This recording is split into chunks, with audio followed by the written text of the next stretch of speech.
From the studios of Foxboro Cable Access, located in the center of Foxborough, Massachusetts, you are watching Around Foxborough. Hello and welcome to Around Foxborough, the show where we talk about the people, places, and things that make Foxborough the gem of Norfolk County. My name is Mark Rivard, and I am pleased to have as my guest today, Allison Rothwell. Welcome, Allison. Hi, Mark. How are you? Good. So tell us what a certified declutter coach is, because I've never heard the term before, but I sort of have an idea.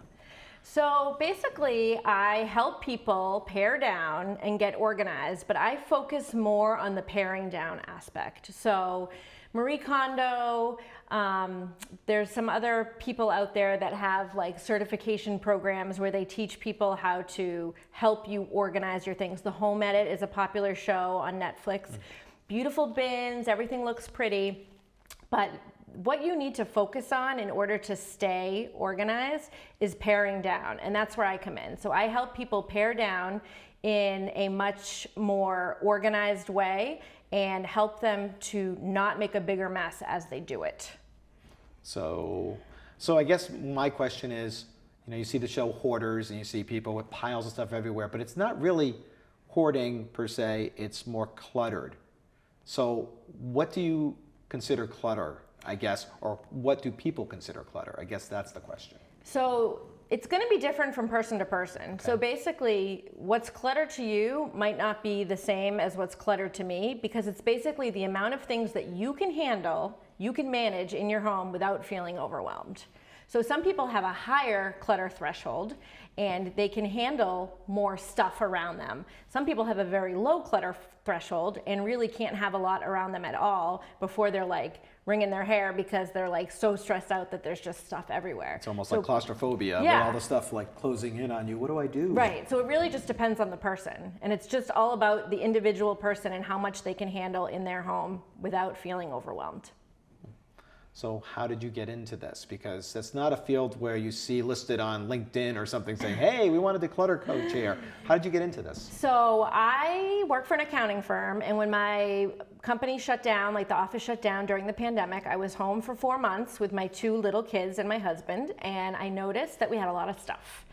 And it started to bother me how much stuff we had because I was home every single day for 4 months. And so I started to kind of look around at what I could get rid of, and I started to pare down my stuff. And then by the end of the 4 months, when I went back into the office, I realized maybe I could help other people do this as well for kind of like a side hustle, because I was not running out of things to declutter in my own home, but I think my husband thought we were running out of areas to declutter. So I started advertising just in local moms groups on Facebook that I was looking to get a couple clients who were interested. I think I did the first 3 or 4 totally for free, just so I could get some before and after pictures, and I made a Facebook page, and then it kind of grew from there. People recommended me, and then eventually I made a website, and the woman whose methods I was teaching, her name is Dana K. White. She's an author. She wrote a book called Decluttering at the Speed of Life and another book called Organizing for the Rest of Us. And I was using her methods for decluttering and helping people pare down using her, her ideas. So one day I just decided to reach out to her, and I sent her an email and I said, hey, I live near Boston and I've been helping people pare down and get organized, and I've been using your methods. When are you going to offer an actual a certification program so that I can become official and have a certification under my belt? And she wrote back almost immediately and was like, it's in the works. So that was January of 22. So fast forward to November of 22, I got an email from her assistant, and she reached out to me and she said, Dana would like to interview you on Zoom and to talk about how you implement her strategies. And I was like, okay, cool. So we sat down for a Zoom, and she told me when we first got on and started talking that she was going to record it for an actual training video for the course, which I didn't know ahead of time, and I would have maybe looked a little cuter, put on some makeup or whatever. But she said, I would love to include this in the training, and in exchange for your time being on camera, I'd like to give you this certification course for free, which I thought was very generous.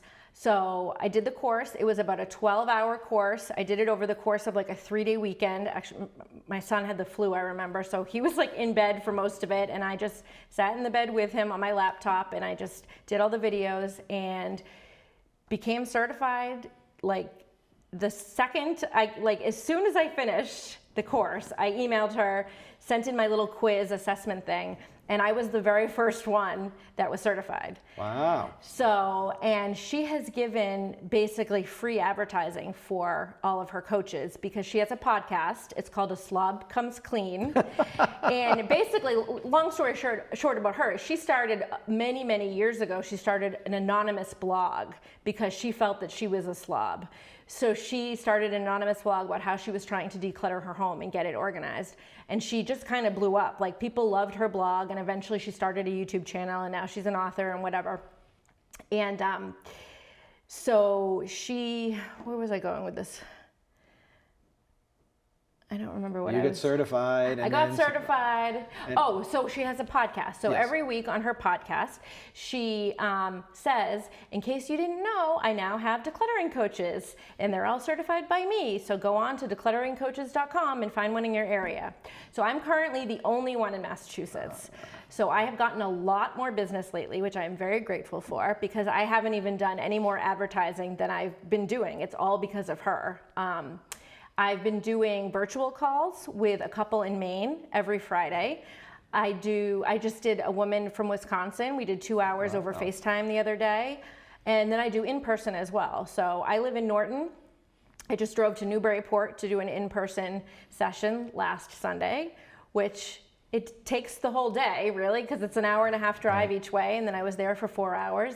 And the woman said to me, she's like, I wasn't gonna have you come back in person because I know it was like a really long drive for you. And I was just gonna have you help me virtually, but you did such a good job. And I feel like we got so much done today. I really want you to come back. Wow. So it's great. I've gotten like lots of business, and I do this very part-time on the side, but I hope to one day grow it into like a full-time business. And I think you could, because there's a lot of, I remember during the pandemic, a lot of people were stuck at home, whether they were working from home or whatever, and they said, I think, I'm looking around the house, I think it's time to do some spring cleaning.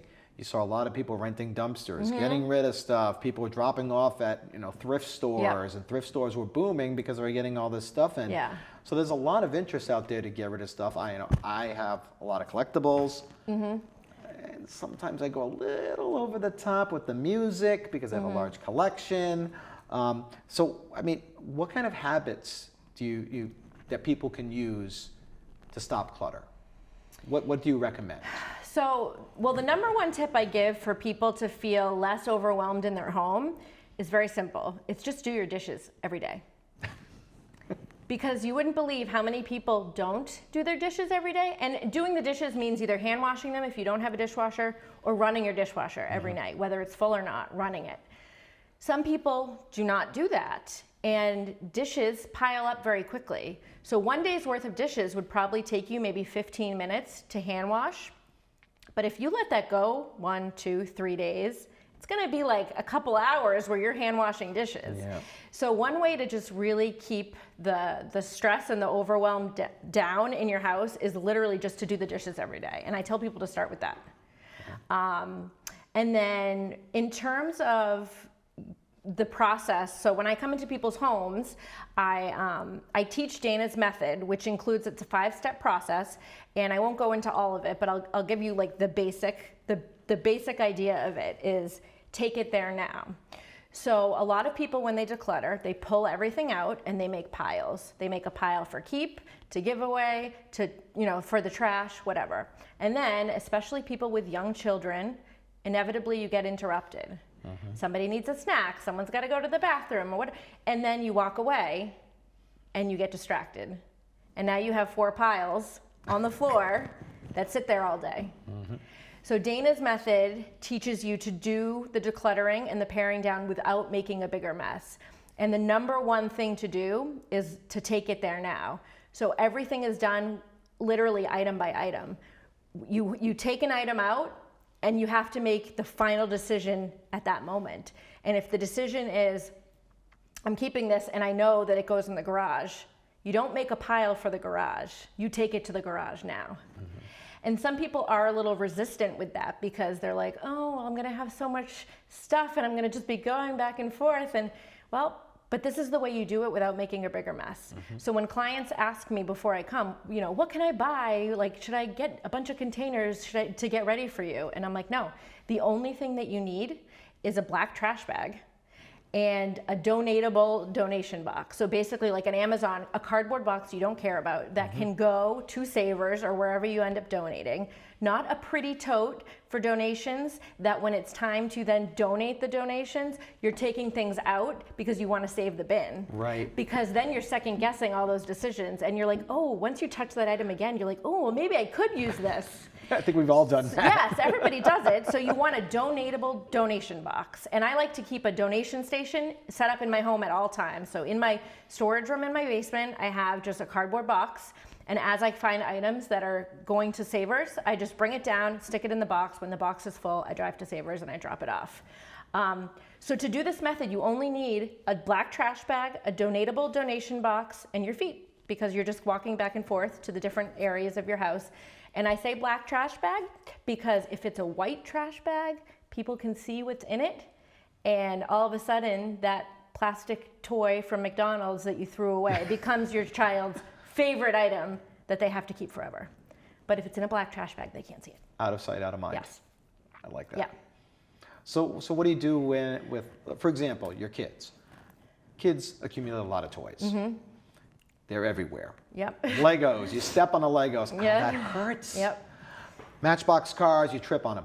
So how do you get the kids to pare down? How do you get them to declutter? So what I teach people, and this works for adults and children alike, is the container concept. So basically, the container has to be the limit for what you can keep.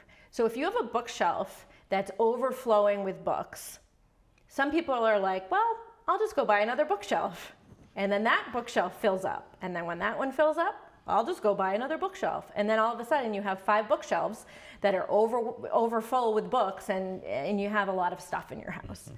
So what I say is instead of buying more bins, you need to pare down what you have by using the container concept. So the bookshelf is the container. That's your limit. All the favorite books go on first, and then whatever doesn't fit goes. But if you find one after the fact that you really love, then one on the shelf has to come off. So it's 1 in, 1 out for every item. So for kids, like my boys are 4 and 6, we've got tons of Legos. I'll give them a bin, like a Sterilite bin with a cover on it. And I'll say, here, this is for Legos. No more Legos are living outside of this box. All the Legos go in here. Put your favorites in first, and when it's full, and you blame the container. The container is the bad guy. Mom's not the bad guy. The container's the bad guy. You ran out of room. This was your limit. And if they find some after the fact that they really, really love, that's fine. They can keep them. But they have to take something out to put the new one in so that the cover closes nicely and it's not overflowing. So I tell people that you can keep anything, you just can't keep everything. So that works well for kids. You get them young and they start to, what about adults? It works the same way. Oh, yeah? So if you have, I like to use my husband as an example. So he had a sock subscription and he was getting new socks in the mail every month, which I thought was very silly because he only has 2 feet. But every month, new socks would come in. And I noticed one day that his sock drawer was full. And then on top of his dresser, he had like 17 more pairs of socks. And so I had to explain to him, no, the socks go in this drawer. The drawer needs to open and close without getting stuck. All the favorite socks go in first. When it's full, any of the socks that don't fit, those ones need to go. And if you then next month get a great pair of socks from your sock subscription mail-in thing, you like that better, then one has to come out of the drawer for that one to go in. So he understands the concept and he's working with me a little bit, but it really does work the same for adults and children. Everything is a container. Your house is a container. So it needs to contain all of your things, but also all of your family members. And if you're feeling overwhelmed, it's probably because there are too many things that you're managing. You have too much inventory in your house. And that's when you want to pare down. pare down, or like George Carlin says, you need a bigger place for your stuff. You got to get a bigger house. And who wants to go out and buy a house these days? And that's what happened. So when we had our first son, babies come with a lot of toys. And then we had our second son, and we didn't have a playroom. So all of our stuff, all the kids' toys were all in the living room. And it was driving me crazy because I was like, we just need a dedicated playroom. So we bought a bigger house when my second son was 8 months old. And I thought that was going to solve the problem. We got a bigger container, but that didn't solve the problem. My husband started buying more to fill the bigger container, and we had just as much stuff, if not more toys, more everything. So I'm actually at the point now where he would never go for this, but I'd like to downsize and have a smaller house. We have 2 kids and 4 pets, so it's nice to have the room, but I feel like when we have so much space, that's when you feel like, oh, I can buy it because it'll fit. And I'm happier with less. And so I don't know if I'll ever get him to agree, but I'd like to downsize and get a smaller house. See, my problem is I have a method too. It's called the shoehorn method. If it doesn't fit, I'll make it fit. I just got a new curio to put more things in. Exactly. You bought another container. I bought another container, and I'm sorry, Alicia. She's gonna watch this episode. She's gonna love this episode, and she's gonna say, "See, that's what you're supposed to be doing." Yeah. But yeah, some people will do that, and I gotta get away from that habit. Yeah, it's hard. I mean, it's hard to break any habit that you're changing is hard. But a lot of my clients, they have so much stuff, and once they see how things look in their home, a little bit pared down, they're like, oh my God, like I feel so free. I feel like I'm so much more comfortable. I'm less stressed. I'm less anxious. I mean, I helped a woman virtually last week who her bedroom just had piles of stuff on top of her dresser. And she's like, I don't wake up feeling rested. I wake up and I see my dresser and I'm stressed out. Yeah. So we literally just we did an hour. We just worked on her dresser and got it down to a bare top, other than a few knick-knack, decorations and picture frames. And she was like so happy. It's the little things. It really is. We're, especially in America, we're so consumed with getting stuff. Yes. That if we see a space in the house, well, that's empty. We got to put something there. And then once you start getting that. Yep. The walls kind of close in on you. And that's why I have a man cave, because that's where all my fun stuff is. Yeah. It's way down in the basement. Nobody has to see it. They come in the house, hey, this looks nice. Everything, all the junk's in the basement. So, your man cave is your container. And that's my container, yes. But you still want to be able to manage everything comfortably within your container, because you don't want to sit down there and feel overwhelmed and stressed out because of all this stuff, I assume. Oh, yeah. No, it's just perfect for me. Yeah. It's what I want to see. Yeah. I can't keep adding more stuff. Right, exactly. A few more record albums, maybe, but that's about it. Yeah. Yeah, I'm bad like that.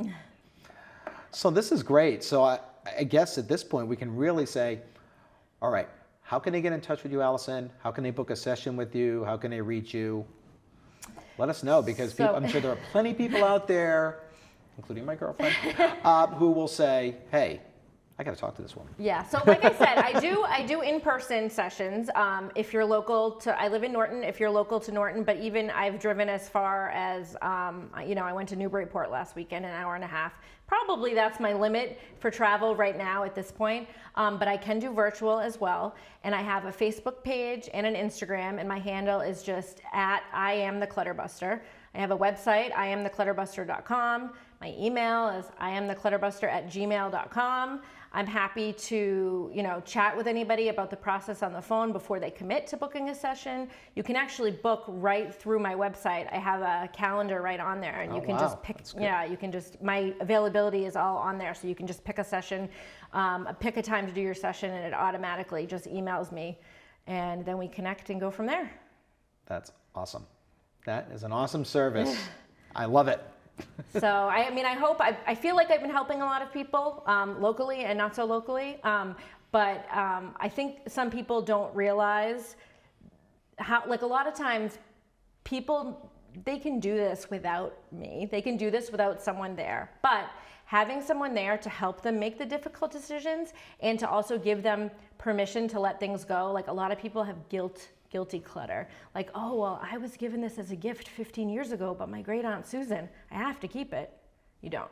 You don't have to keep it. You need, if it's not serving you and not bringing you joy, Aunt Susan's not going to know, first of all, if you pass it along. But also, if it's sitting in a drawer or in a closet in your home, it's not being used, And somebody, if you bring it to Savers, might find it. It might be the most perfect thing for them, and they could get such joy out of it. And it's the guilty clutter is just, especially in money spent on things. Oh, well, I spent $500 on that, so I have to keep it. Well, are you using it? No, but I paid $500 for it. Okay, but that $500 is gone. It's not coming back. So just kind of giving people the permission to let things go is sometimes what they need. They just kind of need a virtual hand to hold while they do it. It's funny, I've heard that before. Many people have said that if it brings you joy, keep it. If it doesn't bring you joy, why are you keeping it? Right, let someone else, let it bring joy to somebody else. Yeah, that's the definition of a yard sale right there. Exactly, yes. Then you make more money to buy more stuff. Yes. That hopefully makes you joyful. Yes, but I will say this, if you have so much stuff in your house and you are so overwhelmed, then I don't recommend you having a yard sale, and I don't recommend you trying to sell your stuff on Facebook Marketplace. At that point, when you're that overwhelmed, you just want to get it out. So you just want to donate it. But for somebody who can manage answering questions on Facebook Marketplace and who can manage holding the stuff in their home for 6 months until it's yard sale season, be my guest. But more times than not, it's just better to donate and get it out. Last thing I'll say is we just got a new coffee table and end tables, and a coffee table and end table that I've had forever. Beautiful, still in great condition. Yeah. Tried to sell it on Facebook Marketplace, had it out there for a month. Nobody bit, nobody wanted it. Right. Found a place not far from here. They take furniture, donate it, and they give it to people who need it. Exactly, because how much is your time worth? Like if you're answering, like for me, I know when people are asking me questions about a certain item, I sell a lot of my old clothes on Poshmark, which is an app where you can sell clothes. I have to be willing to answer the questions and to send more pictures. And if you don't have the time for that and you don't want to deal with it, it's just easier to donate. So I've gotten to the point where now I very rarely sell any of my stuff unless it's a really high valued item. A lot of times I just donate. I go to Savers probably once a week with a carload full of stuff. And I do offer to take clients' stuff out as well. So like, oh, that's a good service. So yeah, so like when I'm at your house and we fill a bunch of donatable donation boxes full of, and if you have no reason, like you don't want to go and get the tax write-off or whatever, I'm happy to take it. I fill up my car and I just drop it at Savers on my way home and get it out. That's a great service because a lot of people won't make that trip. Right. They'll have the box, like you said, they'll have the box in their home and then they won't take it and then they'll be like, well, what's this box? Oh, why am I getting rid of that? Exactly, and then they second guess. I've done that. You want to get it out as quick as possible so you can't change your mind. Great tips. Thank you so much, Allison. You're welcome. This was fun. Thank you for being on the show. Thank you. Allison Rothwell, everybody. And that'll do it for Around Foxborough. Have yourself a great day.